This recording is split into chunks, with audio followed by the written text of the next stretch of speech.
Hello friends की खबर मैं आयुष आपलोके चाই আছে MLD क्रिएशन रेंगनी चैनेলত सम्प्रसारित হৈ থকা অসমৰ জনপ্ৰিয় ধাৰাবাহিক বেহাৰবাৰী আউটপোষ্টত অভিনয় কৰা বিউটি বাইলুং কোন বিউটিৰ ৰিয়েল নাম কি ঘৰ ক'ত এই সকলোবিলাক কথা এই ভিডিঅ'টোৰ জৰিয়তে কম গতিকে দেৰি নকৰি ভিডিঅ'টো আৰম্ভ কৰোঁ আহক।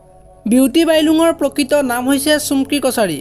চুমকি কছাৰীৰ জন্ম হৈছিল 1992 চনৰ 19 জানুৱাৰী তাৰিখে গোলাঘাট জিলাত। চুমকি কছাৰীৰ ঘৰত মতা নামটো হৈছে চুমকি কছাৰীৰ শিক্ষা জীৱনৰ বিষয়ে ক'বলৈ গ'লে চুমকি কছাৰী মেট্ৰিকত অৱতীৰ্ণ হৈছিল গোলাঘাট দণ্ডধৰ গাৰ্লছ হাইস্কুলৰ পৰা আৰু গ্ৰেজুৱেশ্যন কমপ্লিট কৰিছে গোলাঘাট দেৱৰাজ ৰয় কলেজৰ পৰা।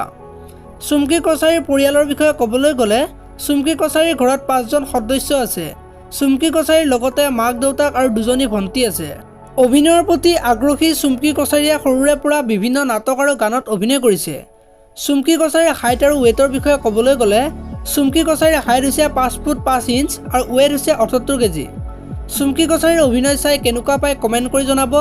যদি আপোনালোকে এতিয়ালৈকে ভিডিঅ'টো লাইক কৰে নাই লাইক এটা কৰি দিব আৰু এনেকুৱা ধৰণৰ ভিডিঅ' পাই থাকিবলৈ চেনেলটো ছাবস্ক্ৰাইব কৰি বেল আইকনটো প্ৰেছ কৰি দিব। ধন্যবাদ।